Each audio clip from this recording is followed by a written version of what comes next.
어떤 부잣집에 한 종이 있었습니다. 너무도 어리석어서 주인이 항상 책망을 할 수밖에 없었습니다. 하루는 주인이 종을 불러다가 지팡이를 주면서 말했습니다. 만약 너보다 더 어리석은 자가 있으면 이 지팡이를 그 사람에게 줘라. 이 어리석은 종은 날마다 자기보다 더 어리석은 자를 찾아다녔지만 쉽게 찾을 수가 없었습니다. 그런데 갑자기 주인이 중병에 들려서 죽게 되었습니다. 종이 주인 방에 가서 병문안을 했습니다. 주인이 말하기를 나는 이제 병으로 가네. 이제 나는 내가 가는 길은 다시는 돌아올 수 없는 아주 먼 길이라네. 그렇게 말하니까 그때 종이 물었습니다. 아니, 그렇게 먼 길 떠나시는데 뭘 준비를 하셨습니까? 그랬더니 아무것도 준비한 게 없다네. 그랬더니 종이 주인에게 받았던 지팡이를 얼른 돌려주면서 말하기를 이 지팡이를 받아야 될 분은 바로 주인이십니다. 아니, 그 먼 길을 가시는데 사람이 하루 이틀 여행을 가도 준비가 있는데 그 먼 길을 가시면서 돌아오지 않는 길을 가시면서 아무 준비도 안 됐단 말입니까? 여러분, 이 이야기는 이 땅에서 맨날 어떻게 살까만 걱정하고 마치 이 땅에 영원히 살 수 있는 것처럼 그렇게 이 땅에서 어리석게 땅만 바라보고 살다가 죽음을 준비하지 않고 어느 날 죽음을 맞는 인간의 어리석음에 대해서 빙자하는 말입니다. 인간의 어리석음 중에서 이것처럼 어리석은 것이 없다는 것입니다. 우리는 어차피 돌아가야 할 사람들인데 돌아가야 할 그 시간과 그 현상을, 그 현실을 외면하는 것입니다. 한 번 죽는 것은 정한 것이요 그 후에는 심판이 있으리니 죽음은 피할 수 없습니다. 어떤 사람은 조크로 이렇게 말합니다. 인생이 어쨌든 피하고자 하나 결코 피할 수 없는 두 가지가 있는데 그것이 뭐냐? 세금과 죽음이랍니다. 그런데 세금은 부자일수록 더욱 탈세하려고 면세도 가능합니다.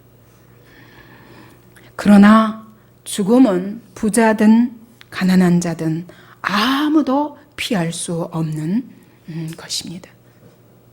만일 내가 언제 죽을지 그리고 어떻게 죽을지 안다면 여러분 오늘 내가 살고 있는 이 모습 이대로 살겠습니까?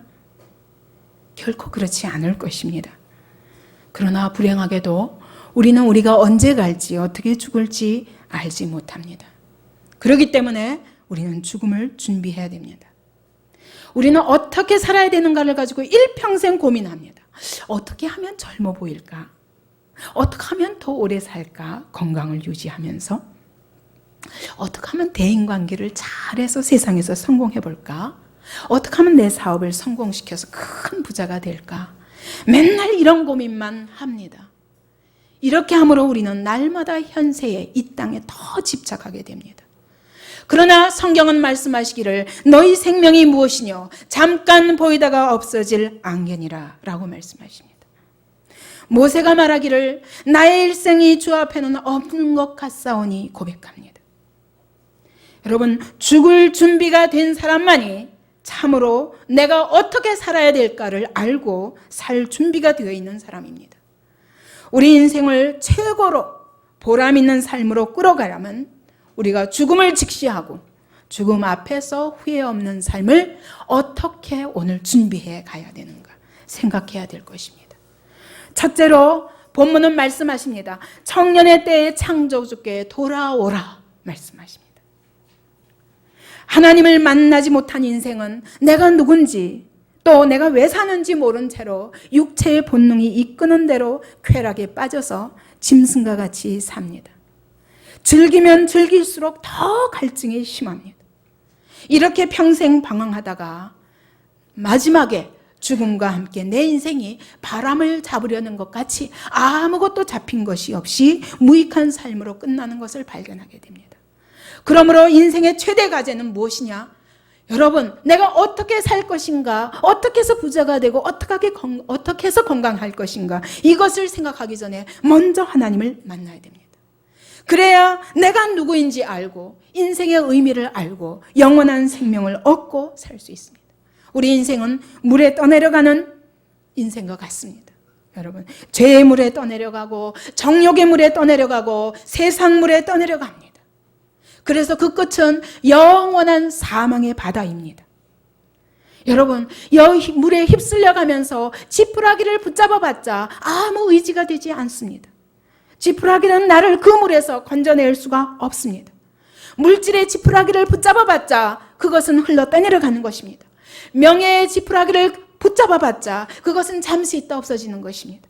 권세의 지푸라기를 붙잡으라고 그렇게 거짓말과 온갖 비리와 불법을 행하지만 그것도 다 흘러 떠내려가는 것입니다.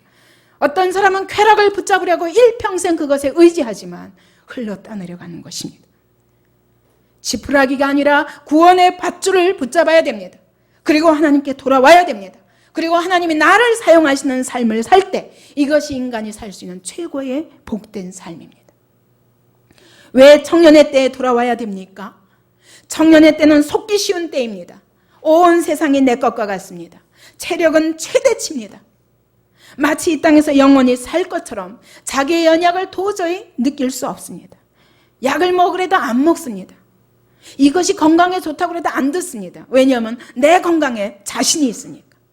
그만큼 유혹도 많습니다. 그러나 우리의 실체는, 인생의 실체는 이것이 청년의 때가 전부가 아닙니다.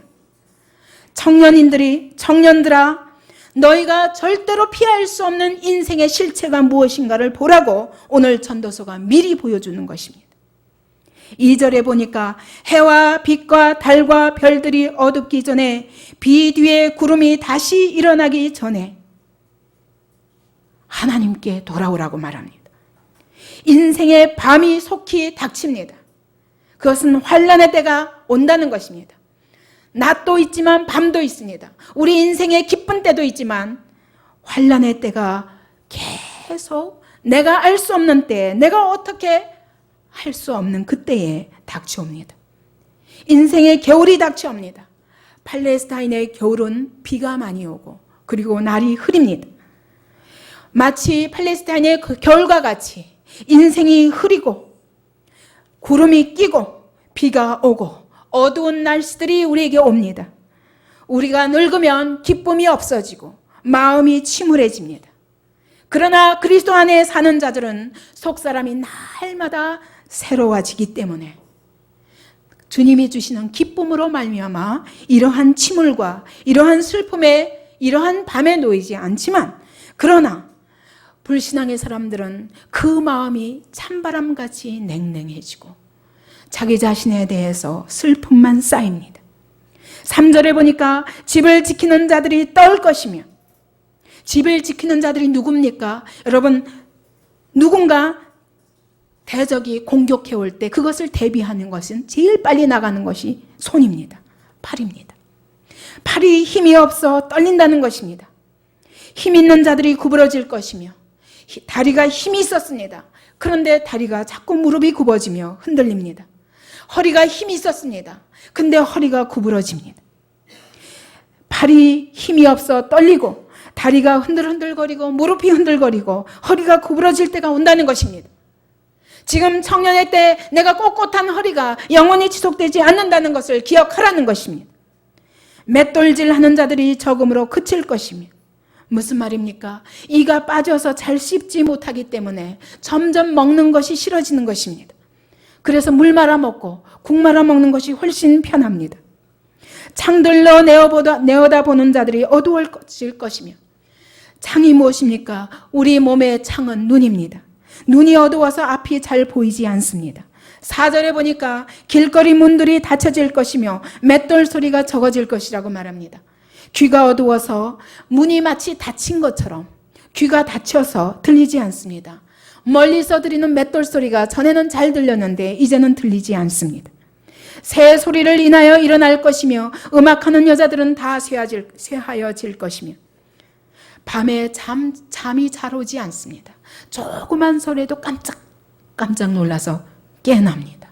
쉽게 잠이 들 수 없고 쉽게 잠이 깹니다. 음악하는 여자들은 목소리를 말합니다.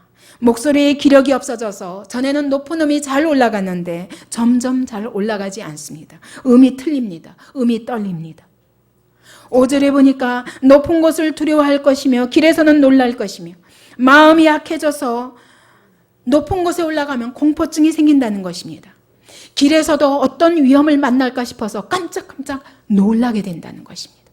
살구나무가 꽃이 필 것이며 메뚜기도 짐이 될 것이며, 살구나무가 꽃이 핀다는 것은 머리가 백발이 되는 것을 의미합니다.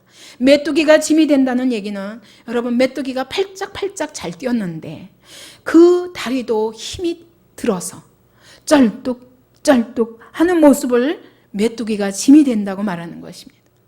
원역이 그치리니 이는 사람이 자기 영원한 집으로 돌아가고 조문자들이 거리로 왕래하게 됨이라. 원역이 그친다는 것은 식욕도 그치고 모든 정신적인 육체적인 욕망을 상실한다는 것을 의미합니다. 그리고 몸의 모든 기능이 저하됩니다. 이제는 영원한 집으로 돌아갈 때가 가까워서 조문객들이 거리로 왕래하게 된다는 것입니다. 은줄이 풀리고 금그릇이 깨어지고 항아리가 샘 곁에서 깨지고 바퀴가 우물 위에서 깨어지고, 은줄은 머리와 몸을 연결시켜주는 신경줄이 풀린다는 것을 의미합니다. 두뇌가 금그릇이 머리를 상징하는 것 같습니다. 그 머리가 깨어진다. 머리가 이 신경이 풀리고 숨이 거두어질 때 머리가 떨어지듯이 고개가 떨어지고, 그 다음에 항아리가 샘 곁에서 깨지고 심장이 멈추어서 호흡이 멎고, 우물에서 기를 들어 올리는 그 도르래가 깨어지면 멈추듯이 심장 박동이 멈춰져서 피가 더 이상 돌지 않게 된 때가 온다는 것입니다. 여러분 지금 젊습니까? 아직 힘이 있습니까? 아직 내가 뭔가 할 수 있을 것 같고, 내가 아직은 이 땅에서 뭔가 더 추구해야 될 것이 있을 것 같습니까? 여러분 그것은 잠시 있다가 지나가는 것들입니다. 그것은 영원한 것이 아닙니다. 너가 이와 같이 공고한 날이 이르기 전에 너의 창조자를 기억하라. 기억하라는 얘기는 머리로 기억하라는 얘기가 아닙니다. 행동을 하라. 그분을 기억하고 그분께 돌아가는 행동을 하라는 뜻입니다. 7절에 보니까 흙은 여전히 땅으로 가고 신은 그 주신 하나님께로 돌아가기 전에 기억하라. 죽음이란 영과 육이 분리되는 것입니다. 우리의 몸은 흙으로 되어 있습니다. 우리 영은 하나님의 신으로 되어 있습니다. 하나님의 신께 우리 영혼은 돌아가야 됩니다. 우리의 흙은 땅에 묻히지만 우리 육체는 아무리 아름답게 가꾸어도, 아무리 요즘은 몸짱, 얼짱이 아주 유행하더라고요. 전 이게 무슨 말인가 그랬어요. 도무지 이게 무슨 말인가. 그만큼 우리는 육체를 더 귀히 여기고 인간의 외모에 더 집착하고 눈에 보이는 피상적인 것들에 우리의 마음과 모든 생각을 뺏기는 생활을 하고 있다는 것을 의미합니다. 여러분 아무리 몸을 강하게 하고 얼굴을 아무리 아름답게 가꾸어도 돈과 명예와 권세와 이런 것들로 우리의 육체를 치장하고 우리의 삶을 치장해도 우리 육체의 끝은 이와 같이 은줄이 풀리고 금그릇이 깨어집니다. 흙은 여전히 땅으로 돌아갑니다. 그러나 영원한 것은 우리의 신이 하나님께로 돌아간다는 것입니다. 여러분 우리가 원하든 원치 아니하든 우리는 하나님의 심판대 앞에 서야 합니다. 어떻게 이제는 좀 인생을 알고 살만할까 하면 우리의 끝이 옵니다. 그러므로 우리가 제대로 주님을 섬기고 하나님께 영광 돌리고 살기에는 우리의 인생이 너무도 짧습니다. 그러므로 아직 젊었을 때에 하나님께 돌아오는 것이 복입니다. 어떤 사람이 이렇게 말합니다. 내가 세상에서 누릴 쾌락을 다 누리고 마지막 죽을 때에 하나님께 돌아가겠다. 여러분 아무리 젊다 할지라도 우리의 내일은 우리의 날이 아닙니다. 하나님이 오늘이라도 부르시면 우리는 다 같이 가야 됩니다. 왜 젊을 때에 우리가 하나님께 돌아가야 하냐면 젊을 때에는 돌이키기가 쉽습니다. 세상으로 나아간 것만큼 되돌아오지 않으면 새로운 출발을 하고 주님께로 나갈 수 없습니다.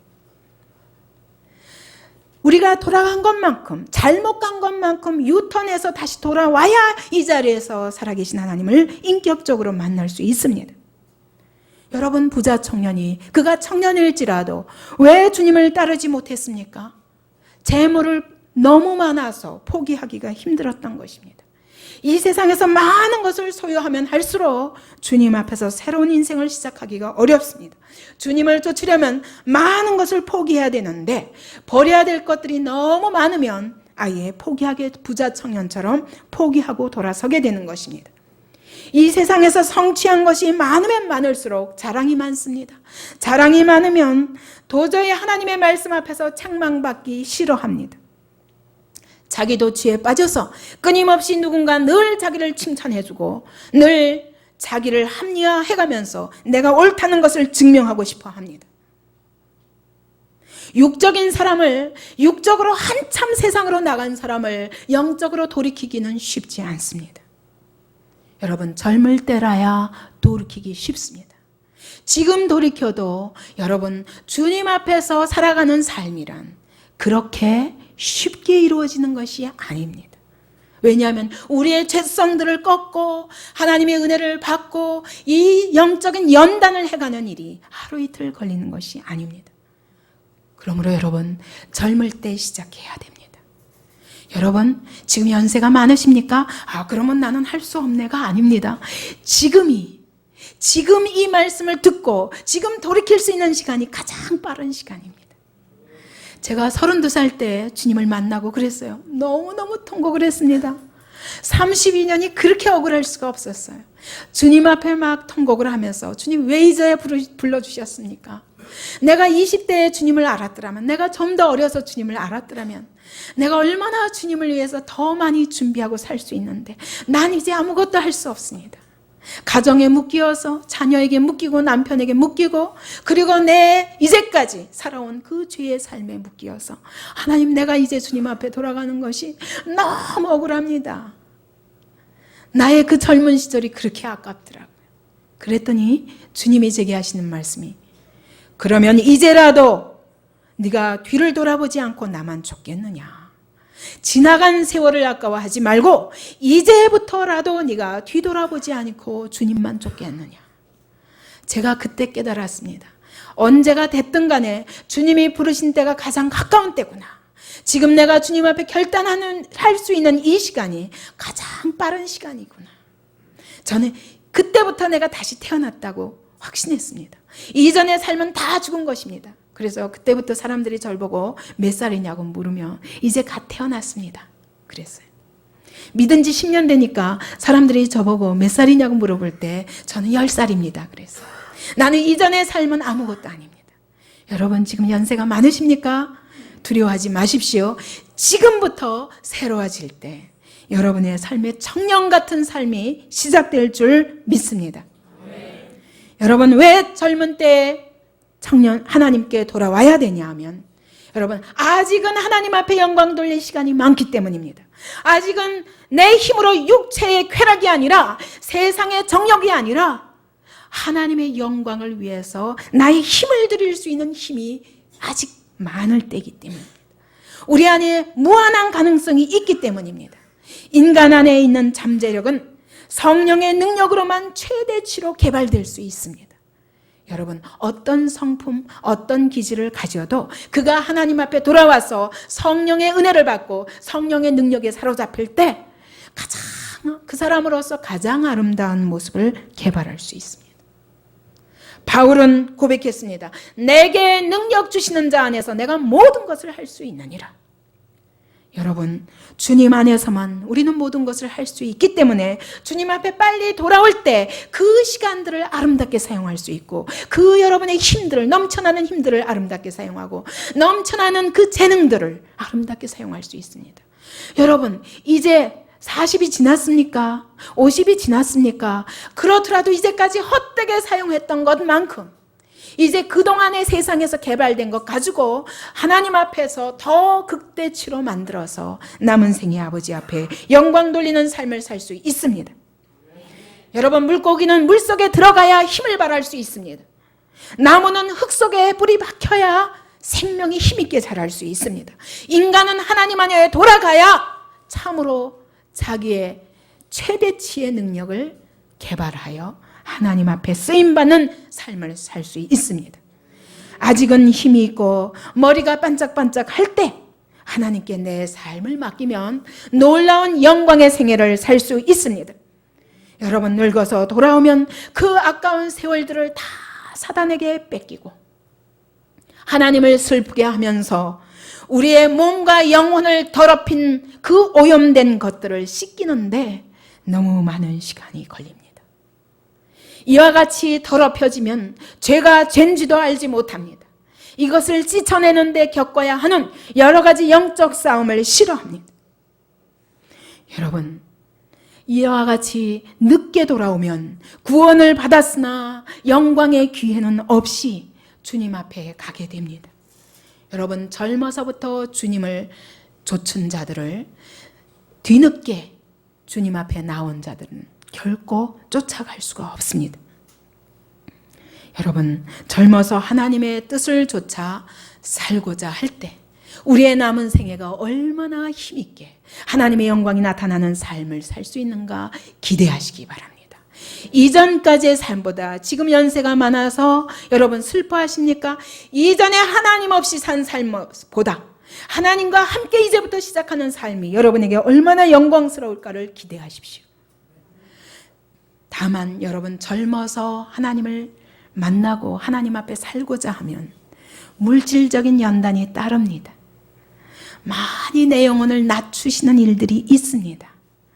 여러분, 이스라엘이 애굽에서 건짐을 받고 나서 그들이 영광스러운 약속의 땅에 들어가기까지 광야에 40년의 연단이 필요했던 것처럼 젊어서 하나님 앞에 돌아오면 긴 연단이 있습니다. 여러분, 그 긴 연단이 없이는 정말 순수하고 정결한 믿음의 사람으로 반짝반짝 하나님의 보배로운 지혜가 넘치는 사람으로 자라갈 수 없습니다. 우리 영혼이 마치 원석을 뽑아서 용광로에다 집어넣으면서 녹아서 잡석은 없어지고 정금으로 만들어지는 것처럼 여러분, 이와 같이 젊어서부터 된 사람만이 여러분 정말 그 영혼이 반짝반짝하는 보석 같은 영혼으로 그렇게 정화될 수 있습니다. 그때 이것이 연단이 끝나고 나면 약속의 땅에 들어가서 무릇 발바닥으로 밟는 곳마다 정복하게 하는 역사가 있습니다. 이것이 하나님의 섭리입니다. 여러분, 그러므로 여러분 젊기 때문에 주님 앞에 나와서 연단 받을 때 두려워하지 마십시오. 이것을 거치지 아니하면 내 영혼에 진정한 하나님의 영광이 비치는 그런 삶으로 연단되기 어렵습니다. 하나님 밖에서 산 삶은 모든 수고와 모든 쾌락이 다 헛됩니다. 그때 가졌던 모든 것은 다 헛된 것입니다. 하나님 앞에서는 다 지푸라기입니다. 하나님 앞에서는 나무와 같이 타는 것들입니다. 풀입니다. 하나님 안에서 사는 삶만이 영원히 하나님 앞에 칭찬받는 것으로 남습니다. 여러분, 두 번째, 먼저는 하나님께 돌아와야 됩니다. 죽음을 준비하려면 먼저 창조주께 돌아와야 됩니다. 아직 청년의 때에, 아직 늦기 전에 돌아와야 됩니다. 두 번째로는 이와 같이 하나님 앞에 돌아온 인생에게 하나님은 인생의 나침판을 주셨습니다. 진리의 말씀을 우리에게 주셨습니다. 이 말씀에 순종하며 이 나침판이 지시하는 대로 따라가는 삶이 복된 삶입니다. 이것이 참으로 헛되지 않는 죽음을 준비하는 삶입니다. 전도자가 하나님이 주신 계시의 지혜로 인생을 깊이 묵상하고 연구한 다음에 내린 결론이 무엇입니까? 이 진리의 말씀으로 경계를 받으라는 것입니다. 이 진리의 말씀으로 인도함을 받으라는 것입니다. 이것이 가장 귀한 삶이라는 것입니다. 인생은 마치 항해 길과 같습니다. 나침판이 없으면 방향을 알지 못합니다. 이리저리 표류하다가 바다에서 끝날 수 있습니다. 우리가 마땅히 도달해야 할 그 하나님의 나라까지 이르지 못합니다. 가다가 암초를 만날 수 있습니다. 여러분, 진리의 말씀으로 인도함을 받고 경계함을 받을 때 우리는 이 모든 위험을 피하여 결국 우리가 이르러야 할 그 영원한 안식의 땅에 이룰 수 있습니다. 양은 목자의 음성을 듣고 인도함 받지 않으면 길 잃고 방황하다가 이리를 만납니다.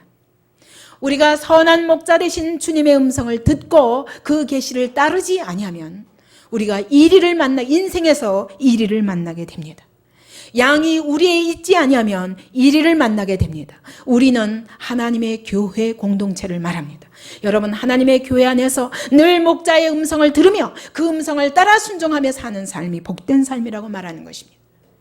비행기가 관제탑에서 지시하는 바대로 따르지 아니하고 자기 마음대로 착륙하다가 대형 사고가 납니다. 여러분, 인생에 대형 사고가 날 때 그때는 후회해도 소용이 없습니다. 오늘 본문의 11절 12절에 보니까 전도서를 가르쳐 진리의 말씀이라고 말씀합니다. 이것은 한 목자, 선한 목자 되신 예수께서 주신 진리의 말씀이라고 말씀합니다. 전도서는 진리입니다. 찌르는 채찍과 같다고 말씀합니다. 찌르는 채찍은 나무에다가 끝에다가 쇠를 달고 그리고 소가 움직이지 않을 때 그걸로 톡톡 치면서 소가 찔려서 가야 되는 줄 알고 갈고 또 속대를 내게 하는데 사용하는 채찍입니다. 마치 하나님의 말씀은 찌르는 채찍과 같습니다. 우리가 멈추고 계속 그 자리에 주저앉아서 도저히 일어나려 하지 않을 때 말씀이 우리를 찌릅니다. 그리고 진리를 깨닫게 하십니다. 우리가 잘못된 길로 갈 때 찌르십니다. 그리고 우리로 바른 길로 갈 수 있도록 우리를 자극하시고 인도하십니다. 하나님의 말씀은 잘 박힌 목과 같습니다. 목자들이 천막을 칠 때 이 조이는 용으로 못을 박습니다. 그래서 이 천막이 흔들리지 않아야 그 안에서 잘 생활을 할 수 있습니다. 그리고 못은 벽에다가 물건을 걸기 위해서 박습니다. 근데 이 못이 가벼워서 뭐든지 걸면 뚝뚝 떨어지면 고정시킬 수가 없습니다. 이와 같이 조임용입니다. 삶의 안전 기반을 다지는데 하나님의 말씀 위에 서야 합니다. 하나님의 말씀이 잘 박힌 목과 같이 걸려 있을 때 거기다 무엇을 걸어도 내 인생은 떨어지지 않습니다. 그런데 잘 박히지 않은 못에 걸면 또 떨어지고 걸면 또 떨어지고 내 인생을 이와 같이 하나님의 말씀이 아닌 다른 것에 자꾸 걸고 의지하는 것만큼 나는 실패할 수밖에 없습니다. 잘 박힌 못에다가 그 못에 의지하여 내가 살아갈 때에 그 말씀에 근거하여 살아갈 때에 우리 인생은 요동치 않는 인생이 됩니다. 하나님의 말씀에 경고를 받으라고 말씀하십니다. 끊임없이 기하급수적으로 책이 증가합니다. 신앙책도 어쩌면 많은지 어떤 책을 읽어야 될지 알지 못합니다. 여러분, 이것은 인간이 쓴 지식이요, 인간의 지식이요, 인간의 경험에 대한 이야기들입니다. 이런 것들은 백날 연구하여 골치만 아픕니다. 번민만 쌓입니다. 사람을 피곤케 합니다. 그러나 전도서의 이 영감된 말씀은 우리를 교훈하고 책망하고 바르게 하십니다. 그래서 우리를 진리로 인도하는 말씀입니다. 그러므로 창조주 하나님께 돌아온 자들아, 인생의 나침판인 하나님의 말씀에 귀를 기울이고 그 말씀대로 삶으로 결단코 헛되지 않은, 자꾸 거기에 의지해서 했다가 또 실패하는 삶이 아니라 견고하게 잘 박힌 못처럼 하나님의 말씀 위에다 내 인생을 걸라. 그때 흔들리지 않는 그런 생명의 열매를 얻게 되리라. 세 번째로 창조주 하나님을 경외하라고 말씀하십니다. 하나님을 경외하는 삶을 살라는 것입니다. 경외한다는 것은 하나님을 두려워하는 것입니다. 13절에 보니까 하나님을 경외하고 그 명령을 지킬지어다. 이것이 사람의 본분이니라. 이게 무슨 말입니까?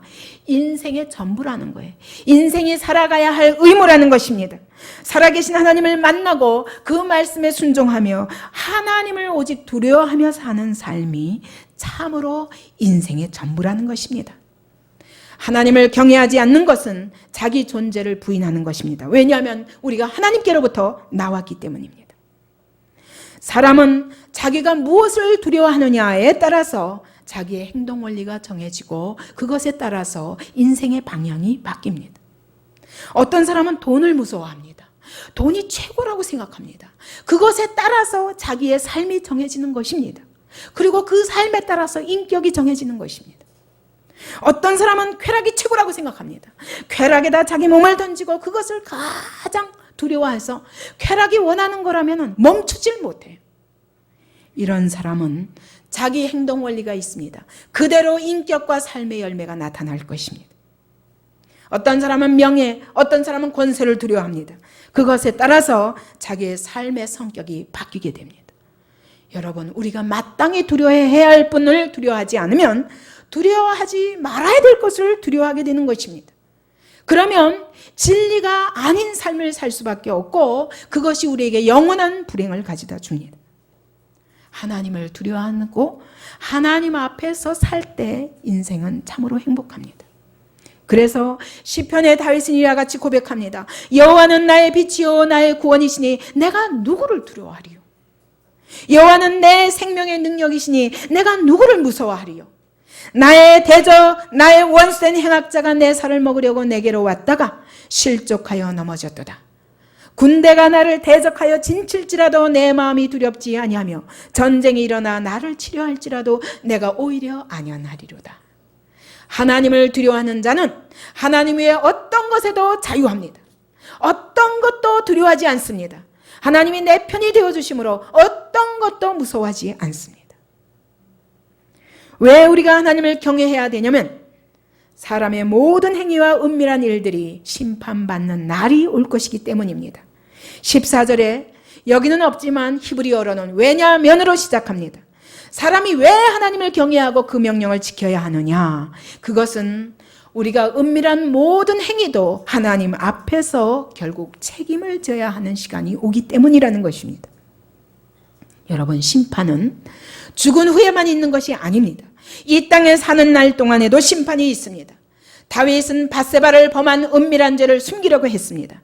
그러나 하나님이 나단을 보내서 지적하십니다. 뿐만 아니라 아이가 죽게 되고 그 집에 사는 날 동안 칼이 그치지 아니하는 그러한 심판을 받습니다. 징계를 받습니다.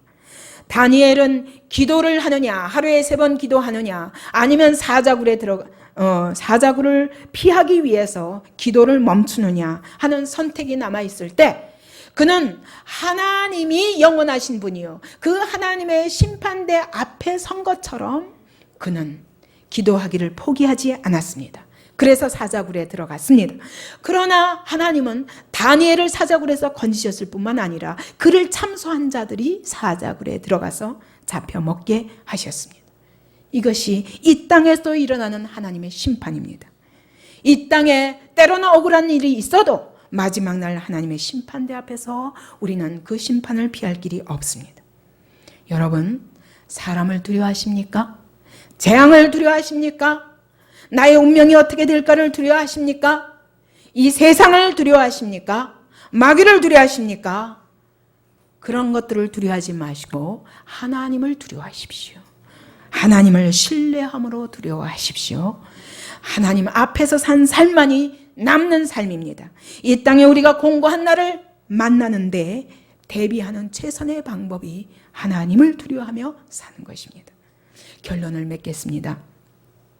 우리는 하나님께로부터 나와서 잠시 이 땅에서 7, 80년 살다가 길어야 7, 80 살다가 하나님께로 돌아가야 하는 존재입니다. 짐승은 죽으면 땅으로 내려가지만 우리는 하나님께 우리 신이 올라가야 하는 영혼을 지닌 존재입니다. 그리고 이 땅에서 행한 모든 은밀한 것까지도 하나님의 보좌 앞에서 계산을 해야 할 날이 옵니다.